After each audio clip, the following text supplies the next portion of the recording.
ദാസ്, ഈ സത്യപ്രതിജ്ഞാ ചടങ്ങ് പുരോഗമിക്കുന്നതിനിടയിൽ പ്രതിപക്ഷത്തിന്റെ പ്രതിഷേധമുണ്ടോ?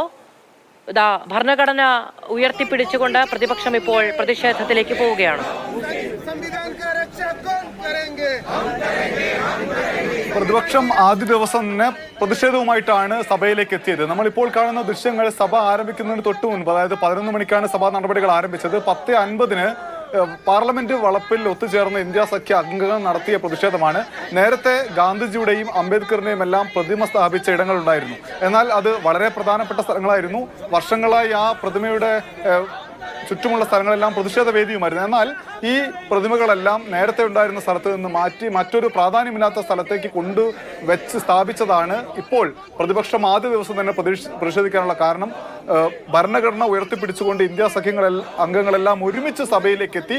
രണ്ട് കാര്യമാണ്. ഒന്ന്, ഭരണഘടനയെ തകർക്കാനുള്ള ശ്രമം ഞങ്ങൾ അംഗീകരിക്കില്ല എന്ന ഒന്നാമത്തെ പ്രഖ്യാപനം. രണ്ടാമത്തേത്, ഈ 5 വർഷക്കാലം ഞങ്ങൾ ഇന്ത്യ സഖ്യം ഒരുമിച്ചാണ് എന്ന സന്ദേശം സർക്കാരിന് നൽകുക എന്നതാണ് ഇന്നത്തെ പ്രതിഷേധത്തിന്റെ ഉദ്ദേശം. മാത്രവുമല്ല, പ്രോംപ്ടം സ്പീക്കറായി നേരത്തെയുള്ള ഒരു കീഴ്വഴക്ക പ്രകാരം വരേണ്ടത് 8 തവണ വിജയിച്ച് സഭയിലെത്തിയ കേരളത്തിലെ മാവേലിക്കരയിൽ നിന്നുള്ള കൊടിക്കുന്നിൽ സുരേഷാണ്. പക്ഷേ കൊടിക്കുന്നിൽ സുരേഷിനെ പരിഗണിക്കാതെ ഒഡീഷയിൽ നിന്നുള്ള BJP MP ഭർത്തൃഹരി മഹ്താബിനെ പരിഗണിച്ച് പ്രോംപ്ടം സ്പീക്കറാക്കിയതിലുള്ള കടുത്ത പ്രതിഷേധം പ്രതിപക്ഷത്തിനുണ്ട്.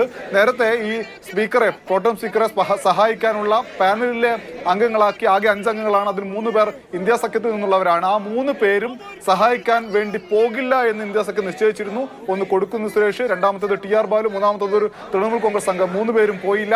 ഇവരുടെ പേര് വിളിച്ചപ്പോൾ സഭയിൽ പ്രതിഷേധിച്ചു. എന്നാൽ ഇപ്പോൾ പ്രതിഷേധമൊന്നും നടക്കുന്നില്ല.